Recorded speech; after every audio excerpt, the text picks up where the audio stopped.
देख रहे हैं न्यू 22 टुडे। जिस तरह 20 दिन से लगातार सीटेट और बीटेट अभ्यर्थी गर्दनी बाग में भीषण गर्मी में धरना दे रहे थे, लेकिन कल शाम एक नोटिफिकेशन जारी किया गया जिसमें अगले डेट को दिया गया कि काउंसलिंग का डेट शुरू होगा।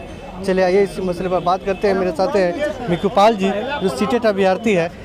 कल आप लोग शाम को नोटिफिकेशन जारी किया गया शिक्षा विभाग की तरफ से, क्या कहना चाहिए? सर, ये सबसे पहली बात, ये नोटिफिकेशन नहीं था, सूचना अधिसूचना था। हमने कहा था शिक्षा विभाग में जाकर के दीपक सर से और रवि प्रकाश सर से, जो शिक्षा विभाग के प्रधान सचिव और डायरेक्टर हैं, कि सर आप लिखित रूप से किसी प्रकार का एक लेटर प्रपत्र जारी करते हैं तो हम लोग गर्दनी बाग उसके अगले मिनट में छोड़ देंगे, लेकिन यदि आप आश्वासन देते हैं तो हम लोग आंदोलनरत हैं और आंदोलन को जारी रखेंगे। क्या आप संतुष्ट हैं? सर, संतुष्ट तो हैं, लेकिन जो शिक्षा विभाग के द्वारा अभी आश्वासन मिला है लिखित रूप से, उस पर अगर वो काम कर रही है, विचार कर रही है और सही समय से सब कुछ हो जाएगा तो हमको यहाँ उपस्थित होने की जरूरत नहीं है। और सबसे बड़ी चीज़ है कि यही तो लोकतंत्र का खूबसूरती है कि जहाँ भी खमियाँ लगे हम आंदोलन कर सकते हैं और अपनी सही बात के लिए और कहीं रख सकते हैं। तो हमारी बात सही थी, जायज़ थी, कहीं ना कहीं उनको मानना पड़ा। वो बोले कि बाबू आप लोगों का बात सभी प्रकार से जायज़ है और विभाग उस पर काम करेगी।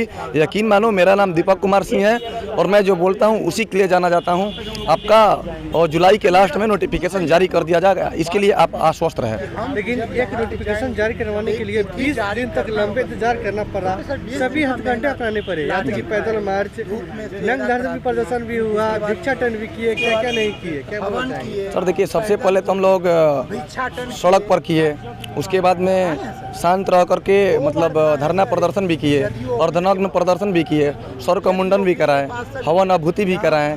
किसी भी प्रकार से शिक्षा मंत्री जी को भगवान सद्बुद्धि दे, उनको लगे कि बिहार इसलिए बदला है क्योंकि कोई भी नेता का लड़का सरकारी स्कूल में नहीं पढ़ने के लिए तैयार है। एक ऐसा कानून बनाए कि सरकारी जो स्कूल है उसमें नेता मंत्री जो विधायक है उनको भी बच्चे पढ़े। समावेशी शिक्षा का परिभाषा बदले। समावेशी शिक्षा वो है ना कि सब साथ रह करके एक साथ पढ़े, और नेता मंत्री के डीपीएस में पढ़ता है और यहाँ सरकारी स्कूल में लाखों सोनू घर पर बैठे हुए हैं और एक सोनू को रुपया पैसा दे करके मुंह बंद कर देने से क्या होगा? तो सही बात बोला कि एक सोनू के लिए लाखों रुपए दे रहे हैं और यहाँ से हजारों बच्चे सोनू घूम रहे हैं जी। और वही सोनू के लिए अगर सरकारी व्यवस्था को सुधारने के लिए अगर टीचर रूप में बैठते हैं तो उनको 20 दिन तक लंबे इंतजार करना पड़ता है नोटिफिकेशन जारी कराने के लिए। बिल्कुल, अब देख लिए ना, हम लोग का धैर्य का परीक्षा चल रहा था। मैंने अपने साथियों से आह्वान किया कि साथियों ये धैर्य का परीक्षा है, ये तो 20 दिन हुआ, 40 दिन भी चलता तो आप लोग गर्दनी बाग को धरती तब तक नहीं छोड़िए जब तक कि सूचना अधिसूचना जारी न हो जाए। और लिखित तौर पर जो जारी हुआ है, अगर उसको सही समय पर इंगित करके कार्य को पूरा नहीं किया गया तो इससे ज़्यादा संख्या में जाम किया जाएगा और ये जन आंदोलन सड़क से लेकर के, सदन से लेकर के पटना के पूरा जितने सिटी है ना, कोना कोना तक छान मारा जाएगा। और मैं हाथ जोड़कर दीपक सर को भी कोटि कोटि धन्यवाद देना चाहूँगा कि कहीं ना कहीं हमारी भावनाओं को समझे, वो आहूत भी ये बोले कि आप लोगों का मांग जायज़ है और हम सौ समय सब काम करेंगे। तो मेरे साथ है मिकुपाल जी जो सीटेट अभ्यर्थी थे और लगातार 20 दिन से धरना प्रदर्शन कर रहे थे और अभी देख लिए अभी आज क्या खाली कर देना है यहाँ से? जी, अभी हम लोग एक मीटिंग करेंगे, जल्द मीटिंग कर करके अपने जो साथी हैं उनके साथ अबीर गुलाल कुछ खेलेंगे, मिठाई मुँह मीठा कराएंगे, उसके बाद में हम लोग शांतिपूर्वक घर चल जाएंगे। जी तो जी, आज खुशी का दिन है और सभी बच्चे में उत्सुकता का। हाँ, क्या नाम है आपका?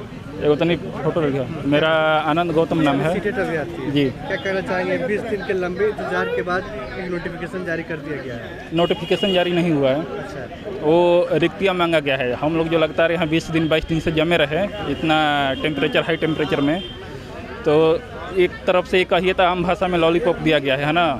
अच्छा, संतुष्ट नहीं है? नहीं, संतुष्ट उस टाइम ना सर होंगे कि जब हम लोग का जल्दी से जल्दी शेड्यूल जारी हो जाएगा। ये तो सिर्फ रिक्तियाँ मांगा गया है कि चलिए जून तक आप लोग सारे विद्यालय से कितना सीट खाली है उसका रिक्तियाँ दिया जाए। रिक्तियाँ मिल जाएगा तो हाँ 2 महीने, हाँ रिक्तियाँ जिससे मिल जाएगा इसके बाद शेड्यूल जारी हो जाएगा। ये तो शेड्यूल हम चाहते हैं कि जल्दी ये काम, अगर 20 दिन हम लोग यहाँ बैठ के किए, अगर ये काम सरकार चाहे तो पहले भी रिक्तियाँ मांग सकती थी। छठा चरण जैसे ख़त्म हुआ उस समय ही रिक्तियाँ मांगा जा सकता था कि कितना सीट बचा। अनुमानतः अभी 48,000 सीट बचा हुआ है 6 फेज में, तो उस सीट को और अभी वाले जो सीट है इसको 2022 के मार्च तक के जितना सीट खाली है स्कूल में उसको आप नया शेड्यूल में जारी किया जाए ताकि सबको मौका मिले। और दूसरी बात है कि देर करने से क्या दिक्कत है कि हम लोग जितने अभ्यर्थी हैं जो काफ़ी समय से वंचित रह गए हैं उन लोगों का एज भी ख़त्म होने वाला है, तो सरकार जितना लेट करेगी ना उतना दिक्कत हो सकता है। तो हम यही चाहेंगे दिक्कत ना करते हुए, लेट ना करते हुए जल्दी जल्दी शेड्यूल भी जारी कर दिया जाए। क्या 20 दिन के बाद लंबे समय के बाद नोटिफिकेशन जारी किया, क्या आज कुछ? सर पहला पड़ाव एक सीढ़ी चढ़े हैं अभी। अच्छा, एक ही सीढ़ी सीढ़ी चढ़े चढ़े हैं, हैं। एक ही सीढ़ी सर, क्योंकि ये शिक्षा विभाग मंद विभाग है। अगर इसको आप प्रेशर नहीं बनाइएगा, रख दिया जाए शिक्षक मंद विभाग मंद गति से काम करती है, मंद गति से काम करती है। मैं सर बता रहा हूँ कि ये जो बरगलाने का काम IAS अफसर जो करते बहुत ज़्यादा करते थे, लेकिन हम लोग का जो मेहनत 20 दिन से यहाँ बैठे हुए थे, जब तक नोटिफिकेशन का आप तिथि नहीं जारी कीजिएगा हम जाएंगे नहीं। कल ही मिकू जी बोले थे कि सर आप हमको क्या मारिएगा, आप तो हम लोग 20 दिन से मर रहे हैं और क्या मारिएगा। तो आज उनको दया कल आया, लेकिन चलिए कुछ दिन के बाद आया तो लेकिन सर हमको जुलाई में तो नोटिफिकेशन को जारी करना होगा। अगर जुलाई में नहीं होता है तो क्या कीजिएगा? जुलाई में नहीं होगा तो इससे भी बड़ा आंदोलन होगा, मतलब उग्र आंदोलन होगा। और उस समय तो मतलब आप पूछिए मत कि जो शिक्षा विभाग सोचा भी नहीं और एक होगा बात है, वो हम लोग करने का काम अगर करेंगे। जुलाई में हम लोग के पास हथियार आ गया सर, अब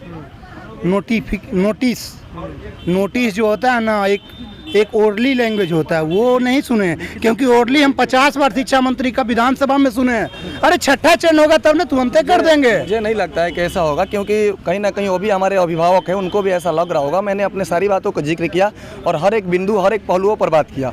उन्होंने ऐसा आश्वासन दिया कि बाबू मेरा नाम दीपक कुमार सिंह है और मैं सही कामों की वजह से जाना जाता हूँ। आप यहाँ पर आएँ, आपको जो भी चर्चा है, जो भी बिंदु है उस पर हम गौर कर रहे हैं, सभी जायज़ है। आपकी हर मांगों के हम पूरी करते हैं, बस 2 महीना का समय दीजिए। चूँकि 2 महीना लगेगा नहीं बाबू, 1.5 महीना ही लगेगा, 15 दिन हम एक्स्ट्रा देते हैं। तो हम बोले कि सर 15 दिन एक्स्ट्रा ले लीजिए, बाकी जो है नियमावली को अच्छी तरीके से समझ लीजिए, रोस्टर को किसी भी प्रकार की गड़बड़ी नहीं कीजिए कि ताकि आगे जाकर के कोर्ट के दरवाजा खटखटाना पड़े। अच्छा, उन बच्चों को क्या जिनकी एज अभी एक्सपायर हो चुका है 3 साल के? जी, मैंने उनको बोला था कि सर आपके विभाग के द्वारा लेट लतीफ़ी के कारण एज रिलेक्सेशन का मुद्दा आया है। कहीं ना कहीं वो भी हमारी ही उम्र के थे, आपका लेट लतीफ़ी है और 6 महीना साल भर कोई ज़्यादा नहीं होता है। विभाग तो आपको 4 साल 5 साल में बहाली को कराती रही है, तो आप एज रिलेक्सेशन वाले की नहीं छोड़िए। कहीं ना कहीं उनका संख्या 1000 से कम ही है और वो भी उनके भी आप अभिभावक हैं। पूरे बिहार में यदि शिक्षा मंत्री जी, शिक्षा के प्रधान सचिव और डिप्टी डायरेक्टर और डायरेक्टर जो भी हैं वो पूरे बिहार के शिक्षक और विद्यार्थी के अभिभावक हैं, तो उनको समावेशी शिक्षा देने के लिए बोला जाता है। सबको साथ लेकर के चलिए ना, सबको साथ लेकर के जाइएगा तो कहीं ना कहीं बच्चों को लाभ मिलेगा जिनका एज खत्म हो गया। हाँ बिल्कुल मिलेगा, बिल्कुल मिलेगा सर, बिल्कुल मिलना चाहिए। हमारी मांग यही है कि मतलब आपकी वजह से ना ये जो उनका उम्र सीमा है वो समाप्त हुई है, तो आप ही उसका कुछ निदान करें। और हम यही कहना चाहेंगे आपके चैनल के माध्यम से सर कि अभी आप जैसे क्वेश्चन किए कि जुलाई के बाद हम लोग का क्या प्रक्रिया रहेगा, तो हम लोग अभी से ही इस आंदोलन को अभी समाप्त नहीं किए। अब हम अपने गृह जिलों में सारे जिलाध्यक्षों को मिला के DEO के ऊपर दबाव बनाने का काम करेंगे, ताकि वे जल्दी से जल्दी जितनी भी वैकेंट सीटें हैं उसको यहाँ शिक्षा विभाग के पास जमा करने का कष्ट करें। ज़्यादा ना दूगो। इस आंदोलन को आगे बढ़ाने में जितने भी अभ्यर्थीगण जो सहयोग किए हैं उन सभी को हम धन्यवाद करते हैं। बहुत खुशी की बात है कि शिक्षा विभाग ने हमारी बातों को सुना है और शिक्षा विभाग ने लिखित नोटिस जारी किया है। अब हम लोग चाहते हैं कि जल्द से जल्द 7वें चरण का बहाली जो है पूरा हो। तो आपने सुने कि लंबे समय से 20 दिन तक इंतजार किए, धूप खाने इस भीषण गर्मी में भी बैठकर अपनी मांगों को लेकर बैठे रहे और कल सरकार की तरफ से नोटिफिकेशन जारी किया गया है। जिनका एज खत्म हो गया है उनको उस मुद्दों को लेकर भी आवाज़ उठाया जा रहा है। फिलहाल खबर में इतना ही। बने रहिए न्यूज़ 22 टुडे के साथ।